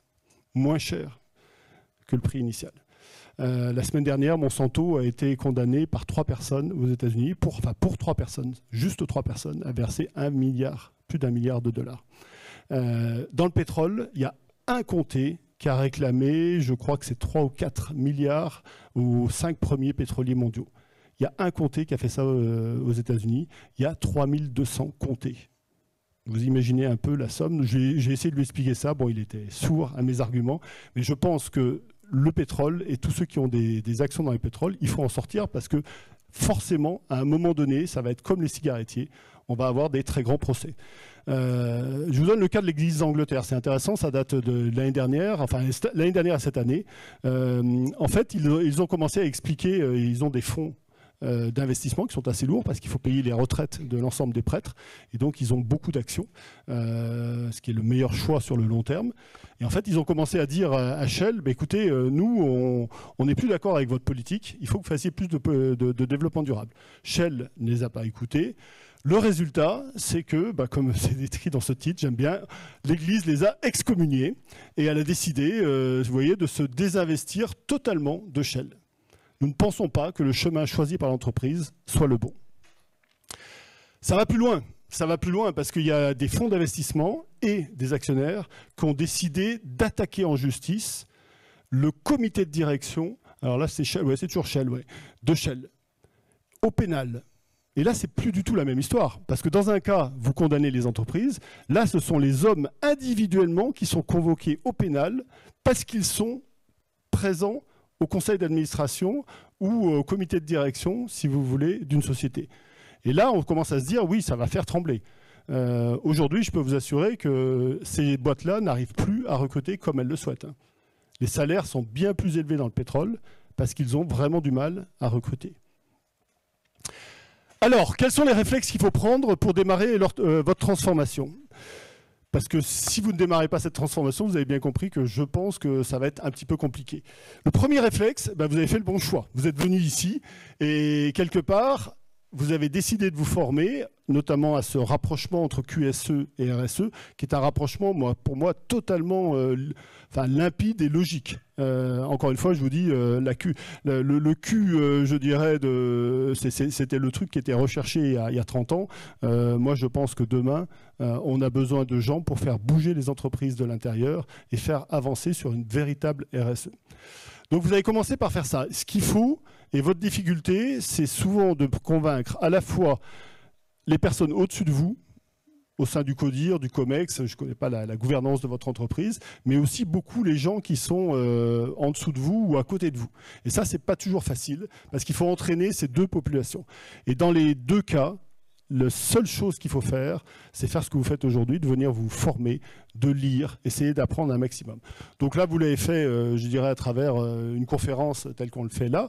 On peut le faire, et en général, je dirais, il faut le faire de manière beaucoup plus longue. Là, on va prendre 1 heure ensemble. Moi, je vous pose juste le contexte Pourquoi je pense que nous sommes à un moment où il y aura un changement systémique dans les entreprises? Alors quand je dis ça, c'est pas demain matin, hein, le business va être à jeu pendant encore quelques mois, mais de plus en plus, vous voyez bien que les exemples que je vous ai donnés de faillites ou d'entreprises qui sont en difficulté, ça va arriver dans les 2 à 5 années qui viennent. Et donc, pour changer une entreprise, il faut beaucoup de temps. Donc c'est maintenant qu'il faut le prendre en compte. Donc il faut le faire à travers des conférences, des ateliers, faites des phrases du climat, de la biodiversité, faites des ateliers dans lesquels vous expliquez aux gens ce qui se passe, c'est pour moi extrêmement important. Ensuite, une fois que vous êtes formé, le deuxième chose à faire, c'est un bilan carbone. Qui a fait un bilan carbone dans l'entreprise ici? La moitié de la salle à peu près? Ok. Ça, c'est hyper important parce que tant que vous n'avez pas fait votre bilan carbone, en fait, vous ne savez pas où vous devez faire des efforts sur la partie décarbonation. Alors la décarbonation, ce n'est pas tout, hein. Encore une fois, il y a la biodiversité à gérer, mais c'est quand même un effort qui est majeur à faire dans les entreprises et le bilan carbone va vous aider à avancer. Et puis la troisième étape, c'est là où vous allez commencer à attaquer. Qu'est-ce qu'on réduit? Qu'est-ce qu'on évite? Qu'est-ce qu'on change dans le business model? J'ai mis entre parenthèses compenser parce qu'à une époque on disait ça. Et puis je crois que la compensation c'est juste du futile. Moi j'ai beaucoup travaillé sur la compensation l'année dernière puisque la région Normandie voulait me nommer président de Normandie Carbone. Et puis au bout de 6 mois je leur ai expliqué que je ne prendrais pas le poste parce que je pensais que c'était trop du greenwashing. Il y avait trop de risques associés à ça. Et finalement on a décidé de ne pas monter cette cellule qui était pour l'idée était assez intéressante de dire aux entreprises, plutôt que de faire de la compensation carbone à l'autre bout du monde, venez la faire sur vos terres. Et puis on va aider des agriculteurs à remettre des haies en Normandie. L'idée était très très bonne, mais c'est trop.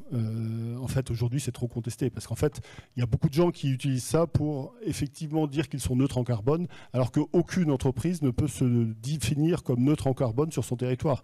Si je prends mon terroir de Savoie natale, la station de ski, avec toutes les remontées mécaniques qu'elle a et tout, elle peut très bien dire qu'elle est neutre en carbone, puisqu'elle a des arbres, elle a des centaines d'hectares d'arbres sur la commune. Donc en fait, toutes les missions des habitants, même si on prend les vacanciers qui viennent faire du ski, qui viennent en voiture ou même en avion, de toute façon, au global, la commune est neutre. Mais ça ne veut rien dire. Ça ne veut rien dire. On ne peut pas faire un choix au niveau d'une commune, au niveau d'une région, au niveau d'une entreprise.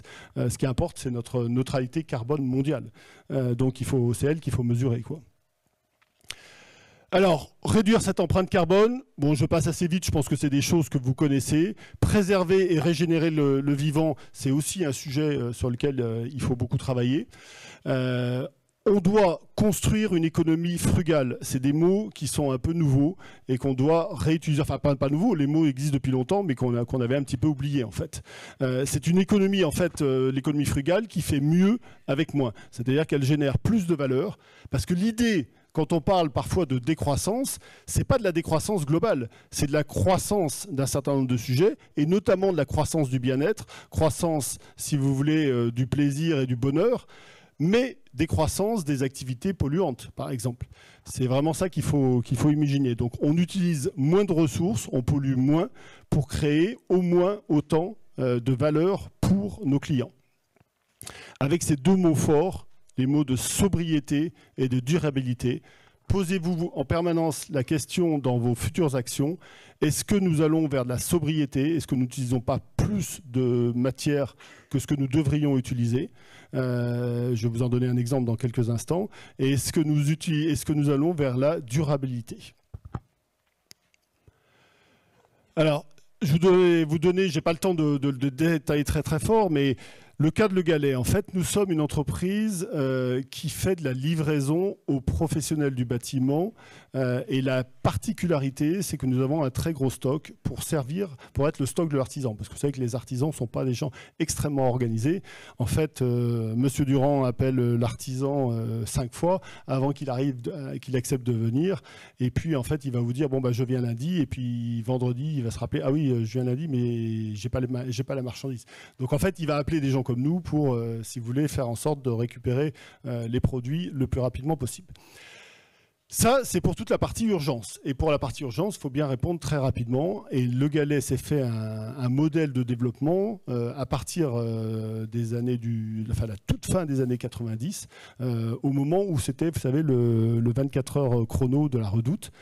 Finalement, on a fait la même chose dans les domaines des produits de bâtiment, et ça a permis à l'entreprise de connaître une croissance assez phénoménale dans les dernières années.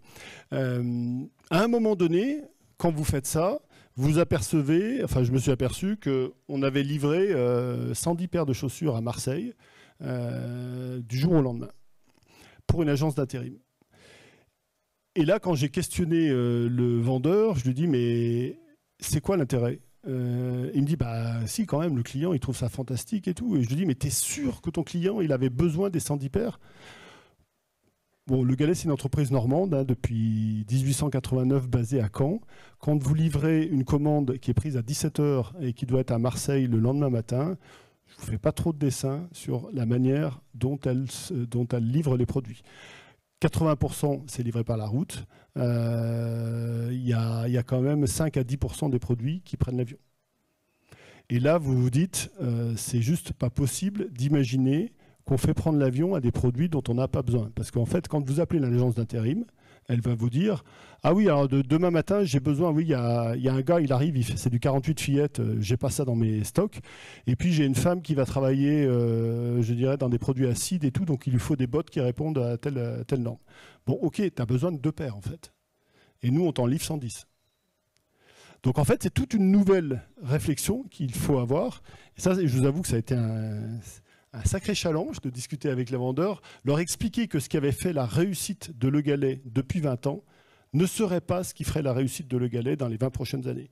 Mais qu'il allait falloir dissocier la vraie urgence, peut-être il faudra faire payer aux clients, et que par contre, il faudra peut-être lui donner une économie sur ce qui n'est pas urgent et qu'on peut livrer en 3, 4, 5 jours, dans lequel on va faire des méthodes qui vont être beaucoup plus développement durable, entre guillemets, sur l'acheminement.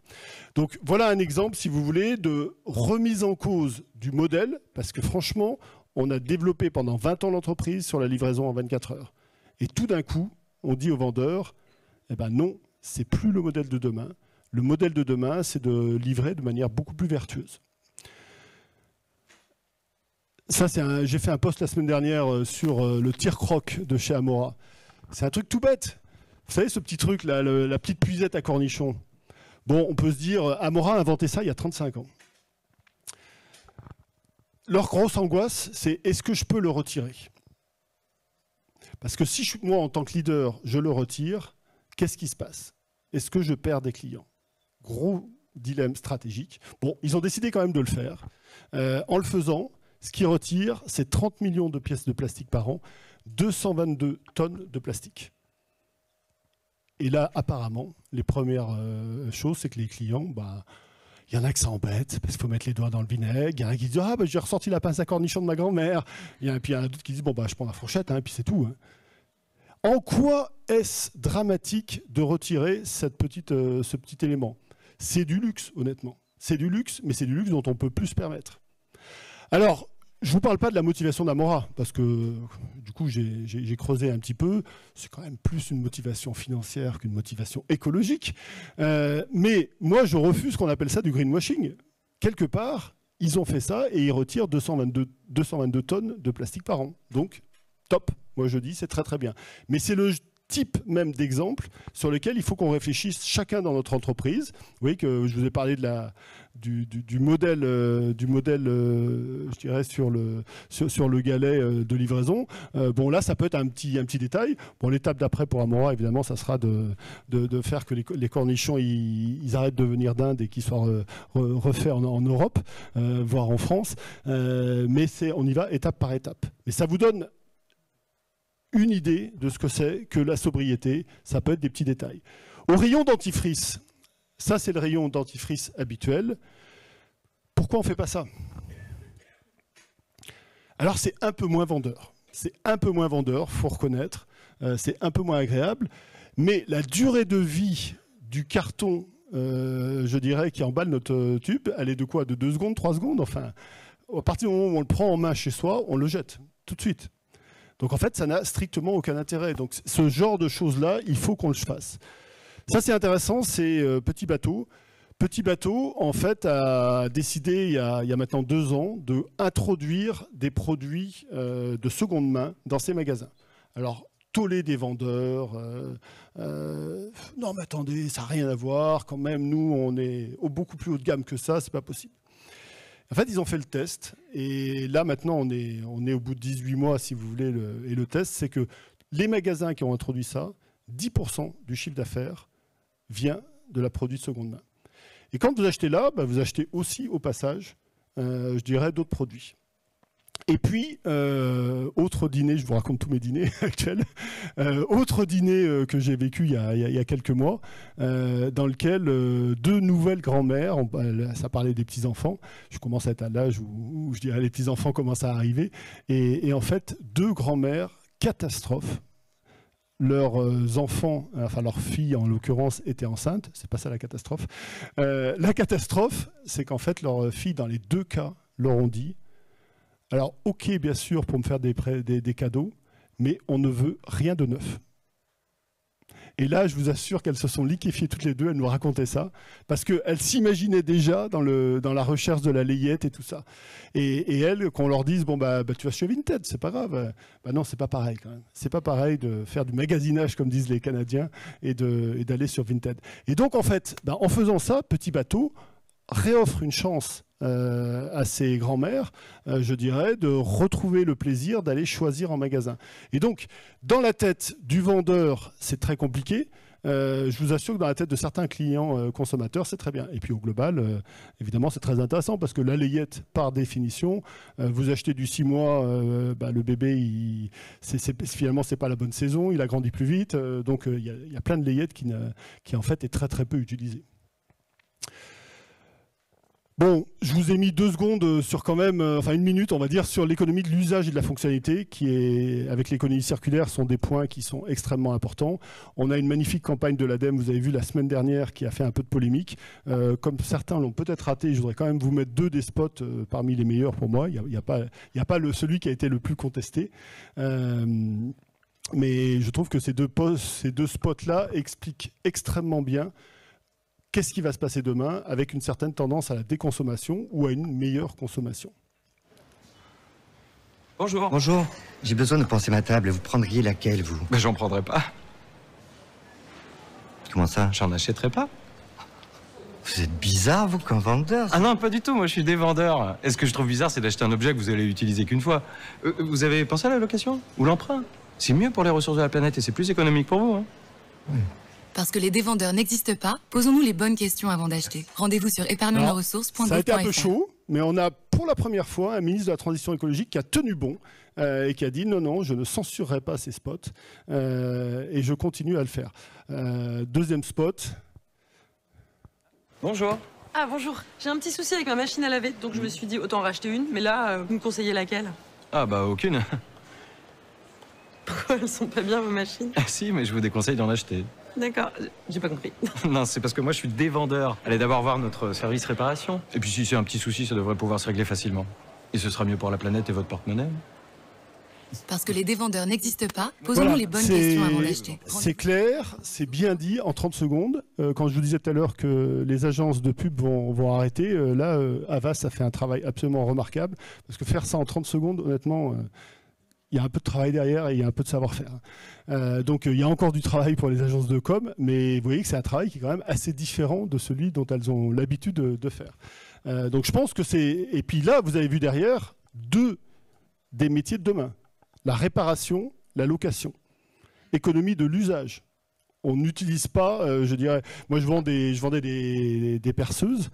Quand vous vendez une perceuse à un particulier, la durée de vie, il y a 2 études qui existent, la durée de vie totale de la perceuse, elle est en années, voire même en dizaines d'années, parce que quand vous en achetez une, vous en avez pour 10 ou 20 ans.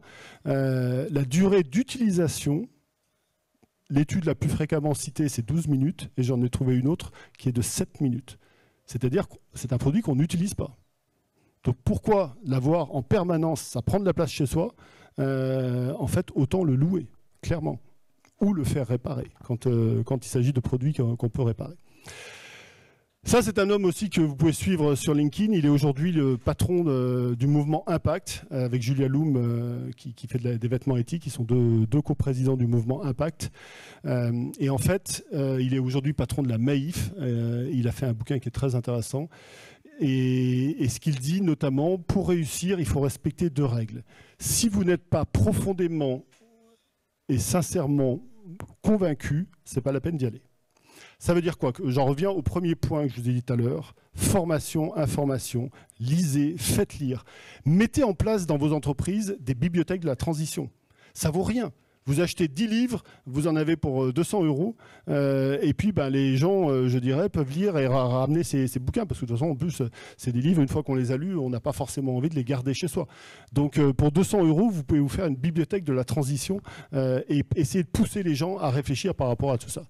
Il faut donc être vraiment convaincu. Parce que si vous êtes juste convaincu qu'il faut faire du RSE, comme on disait tout à l'heure, et ben à ce moment-là, qu'est-ce que vous allez faire? Vous allez embaucher une jeune femme, parce que c'est quand même mieux d'avoir une jeune femme, ça fera pour l'équipe. Oui, le truc. Et puis vous allez lui demander de faire un rapport développement durable. Mais en fait, c'est pas ça. C'est pas ça la RSE. C'est plus ça en tout cas. Et la deuxième chose qui est intéressante, c'est qu'il utilise un mot qui est assez particulier. Il dit qu'il faut une certaine radicalité dans la démarche. Radicalité, ça veut dire quoi? Ça veut dire qu'il faut aller à la racine du problème.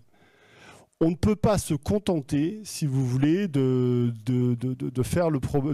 juste se dire bon, on va changer les énergies par des énergies plus propres. Il n'y a aucune énergie propre par nature. Même le vent, parce que derrière c'est une éolienne c'est énormément de béton, sans compter les pales. Même, je dirais, les barrages, ça détruit beaucoup de biodiversité. Donc il n'y a aucune énergie totalement propre. Ce qu'il faut, c'est moins utiliser moins d'énergie. Donc il faut de la radicalité. Il ne faut pas simplement transformer les voitures de votre parc automobile de diesel en voitures électriques. Ça ne suffit pas. Il faut surtout réfléchir au mode de déplacement. Et là, j'ai une petite citation, une petite phrase que j'aime bien, c'est que les demi-décisions que vous prenez dans ce domaine ou dans beaucoup de domaines, les demi-décisions, ça aboutit souvent à ça. Bon, il est l'heure de conclure. Et là, je vous avais promis d'être un petit peu plus dans le positif. Pour ma conclusion, premièrement, c'est qu'en fait, l'économie de demain, c'est de faire du profit un résultat et non la finalité. On a beaucoup oublié Horace. Horace, il y a 2000 ans, en fait, nous expliquait que l'argent est un très bon serviteur, un très mauvais maître. On a fait de l'argent un marqueur social, un outil vraiment pour distinguer les hommes. C'est une erreur majeure. L'argent, il est indispensable dans une entreprise. Une entreprise qui ne gagne pas d'argent, elle meurt. Donc on a forcément besoin d'argent. Mais en faire une finalité sur la recherche, ce n'est pas possible. Le monde de demain, c'est une entreprise qui va chercher à préserver le vivant. Et donc qui va travailler et dont on sera fier de travailler avec elle. Il y a des entreprises demain qui seront clairement, je dirais, mises au banc et des entreprises qui seront mises en avant. On voudra travailler dans des entreprises. Alors, je veux dire, moi j'en connais quelque chose. J'étais quincaillier. Mon métier, c'était quincaillier, à Hérouville-Saint-Clair, dans le Calvados. Je vous assure, quand j'arrivais dans des dîners de chefs d'entreprise à Paris, et que les gens me disaient « Qu'est-ce que tu fais ?» Je m'amusais un peu à dire « Je suis quincaillier à Hérouville-Saint-Clair, dans le Calvados. » Et là, tout le monde disait « Ah merde, je ne suis pas tombé avec le bon mec. » Après, je leur disais 1500 personnes, 450 millions d'euros de chiffre d'affaires. Ils me regardaient dans une quincaillerie. Ah oui, quand même. mais on avait, ce qui est le MEDEF normand disait que nous avions la plus belle marque employeur locale. Nous avons embauché il y a 2 ans, par exemple, on avait 50 personnes dans les équipes informatiques. On a embauché il y a 2 ans un docteur en intelligence artificielle. Le gars, il pouvait aller dans toutes les startups. Il y a 2 ans encore, c'était encore assez à la mode. Il a choisi de venir chez nous parce qu'il y avait une marque employeur, parce qu'on a créé la première fondation d'entreprise en Normandie, parce qu'on était entreprise Great Place to Work, parce que les gens étaient contents de voir quand ils venaient à Paris que sur les affiches dans le métro, on faisait partie des top employeurs au niveau français. On faisait partie des 10 premières entreprises de plus de 1000 salariés, je dirais, avec la meilleure qualité de vie au travail. C'est quand même pas mal, quoi. C'est pas mal pour une quincaillerie à Hérouville-Saint-Clair dans le Calvados. Parce qu'honnêtement, si vous ne faites pas ça, vous avez du mal à aller chercher des bons employés pour faire ça. Donc moi, je crois beaucoup à tout ça. Et je pense que c'est finalement agir pour le bien commun. Et je voudrais finir avec cette citation de Schopenhauer qui, en fait, nous disait « Toute révolution passe par 3 stades. Elle sera d'abord ridicule, elle sera ensuite dangereuse et elle sera ensuite évidente. » Alors attention, les propos que je vais utiliser à présent, ce ne sont pas mes pensées, mais c'est la manière de penser à l'époque. Toute révolution est d'abord vécue comme ridicule. Je vais vous prendre 2 exemples. Le droit de vote des femmes et l'esclavage. L'esclavage, vous êtes, je dirais, aux États-Unis, et vous avez des propriétaires de champs de coton ou d'autres, et là, les gars vous disent non mais attendez, ces négros, ils vont quand même pas nous dire qu'à un moment donné, ils vont nous faire croire qu'ils sont égaux à nous. Mais ils étaient en Afrique, enfin c'est nous qui les avons sortis de leur sous-développement. Quand même, c'est pas possible, c'est ridicule. C'est ridicule. Droit de vote des femmes. Fin du 19e siècle. Non mais enfin attendez, les femmes. Enfin, c'est quand même pas les hommes, quoi. Pas beaucoup plus d'arguments, en fait. Hein. C'est ridicule, ridicule. Croire que les femmes peuvent s'occuper de la vie publique, franchement, c'est ridicule. Deuxième étape, c'est l'étape, finalement, dangereuse. Là, on ne dit plus que c'est tout à fait ridicule, ces questions-là. Évidemment, je vous invite à réfléchir à la transition écologique, à tout ce que je viens de vous dire, parce que ça subit évidemment les 3 mêmes étapes. C'est plus que c'est ridicule, c'est juste que c'est dangereux, donc on ne peut pas le faire. Sur l'esclavage, La Rochefoucauld, quand même une petite référence, hein, l'esclavage doit être maintenu, sinon, et lisez ça encore une fois avec l'angle écologie. Il en résultera la ruine de notre commerce, un bouleversement total de notre industrie, une stagnation de notre travail et la misère d'une population qui ne vit que de la main-d'œuvre des denrées coloniales. Non mais c'est vrai que les Noirs, je dirais, on ne parle plus de négros là, on parle de Noirs. Les Noirs, c'est vrai que c'est à peu près des hommes comme nous, mais c'est pas possible. S'ils ne vont plus ramasser le coton, qui va le faire? C'est la mort de tous nos champs de coton et de toute notre industrie du cotonnière. Si leurs femmes ne servent pas de gouvernantes à nos enfants, mais qui va le faire? Et là, vous voyez qu'on n'est plus dans la même pensée, on dit c'est trop dangereux. Non, c'est pas possible. Si on parle de décroissance, non mais attendez, on va perdre des emplois partout. C'est quoi ça? C'est inimaginable, donc c'est dangereux. Le droit de vote des femmes. Là, vous avez un député qui a fait une citation assez sympa. Mais c'est pas imaginable. Vous imaginez quand même que dans une famille, bien sûr que les femmes peuvent donner leur avis, mais vous imaginez dans une famille, dimanche midi, à table, la femme veut voter à gauche, l'homme veut voter à droite, et devant les enfants, il y a un débat. Mais vous faites exploser la cellule familiale. Donc, c'est pas que c'est ridicule, c'est juste que c'est dangereux. Donc, pas de droit de vote pour les femmes. C'est logique. Et puis, un beau jour, tout ça, je dirais, ça devient évident. Évidemment que les Noirs, je dirais, avaient toute légitimité pour être des êtres libres, autant que les Blancs. Il n'y avait aucune différence. Alors, aujourd'hui, on a encore de l'esclavage, il ne faut pas l'oublier. Deuxième chose, évident que les femmes devaient voter. Ça sera évident demain que cette transition va avancer.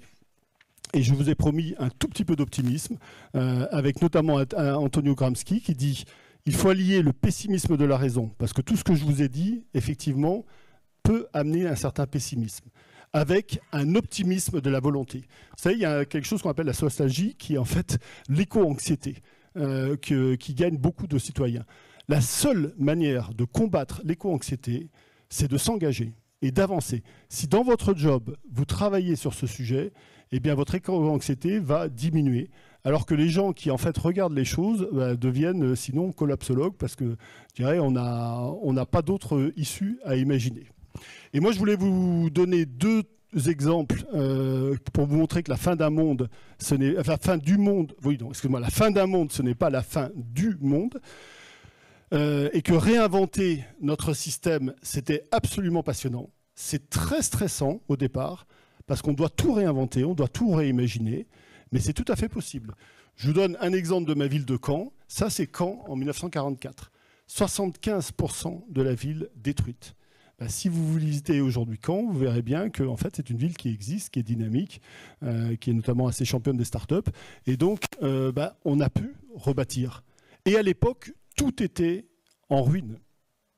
Aujourd'hui, notre économie, elle n'est pas en ruine, elle va très bien. Par contre, il faut tout de suite prévoir l'avenir. Autre exemple, la plage de Kervel en 1970. Alors on a oublié, bon, pour la plupart vous n'étiez pas nés, mais on a oublié que les voitures étaient sur les plages. Bon, moi je suis allé récemment, j'ai une fille qui vit aux Pays-Bas, il y a encore des voitures sur les plages. C'est quand même, on a su faire de ça, on est passé à ça. C'est quand même sympa. C'est quand même sympa. On a su faire que Philippe Nantermoz, au bout du 15e sac que la grande distribution lui a donné, que finalement il se dirige vers son coffre avant d'aller faire ses courses. On a su faire ça, on a su arrêter le tabac dans les restaurants, on a su arrêter le tabac au travail. Et donc, si vous voulez, on peut faire les choses à condition qu'on en ait envie. Merci beaucoup. Et puis, bonne journée à vous.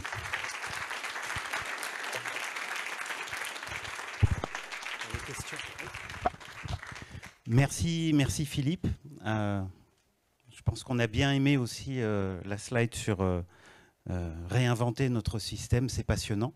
Et je pense qu'on a les fonctions, puisque ça a été dit dans la présentation, les fonctions de QSE sont forcément aussi une fonction qui peut avoir une influence dans cette communication. Je ne sais pas s'il y a des questions dans la salle. N'hésitez pas à les poser en lien avec ce qu'on a entendu. Alors, comme l'a dit Philippe, beaucoup de retours d'expérience pris sur les modes de communication différents, sur les réseaux, etc., qui mettent en avant des pratiques. Il y a une première, impeccable.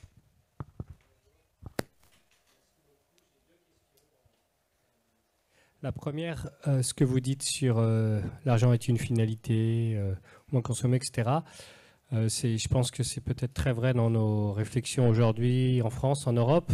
Quid d'autres choses, si on regarde en Chine, les modèles asiatiques, voilà.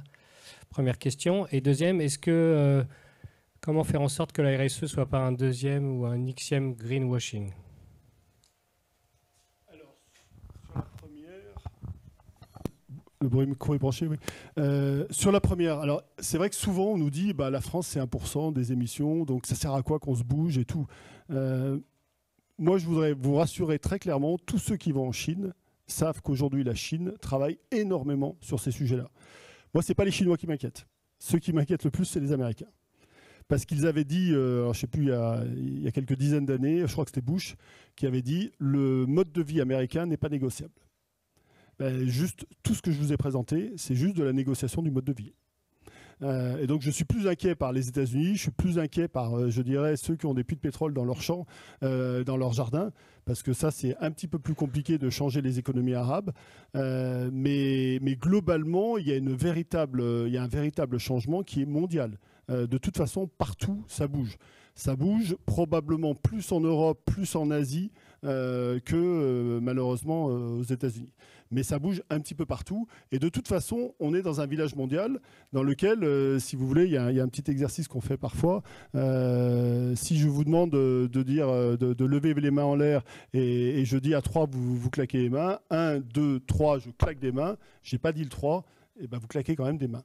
Pourquoi? Parce que nous sommes des moutons. On aime bien se ressembler et on aime bien faire la même chose que l'autre en face. Et donc, à partir du moment où il y a un certain nombre de gens qui vont commencer à agir, et c'est déjà quand même largement le cas, eh bien, les autres vont petit à petit, si vous voulez, développer la même chose.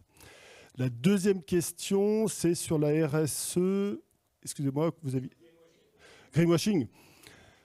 Alors là, je voulais un peu développer. Aujourd'hui, il y a beaucoup de greenwashing dans la RSE. C'est beaucoup ce patron qui dit « je veux faire du RSE avec une jeune femme qui me fasse un rapport développement durable et puis on verra ensuite, ça me suffit ». Alors qu'en fait, la RSE aujourd'hui, c'est de réfléchir absolument à tout son modèle d'affaires. Où est-ce qu'on peut faire des économies? Où est-ce qu'on peut changer? Quand Amora, il enlève son tir-croc, en fait, c'est une réflexion sur ce qu'il amène, mais il s'aperçoit à l'arrivée que c'est du luxe qui ne servait à rien. Combien il y a de produits, si vous prenez un produit informatique, par exemple, moi j'utilise 10% de Word ou de PowerPoint. On sait très bien qu'énormément de produits, même dans nos voitures, ont plein de fonctionnalités qui ne servent pas. Donc pourquoi offrir tout ça en systématique? Pourquoi ne pas faire des produits un petit peu différents et un petit peu plus résilients et durables? C'est ça l'objectif.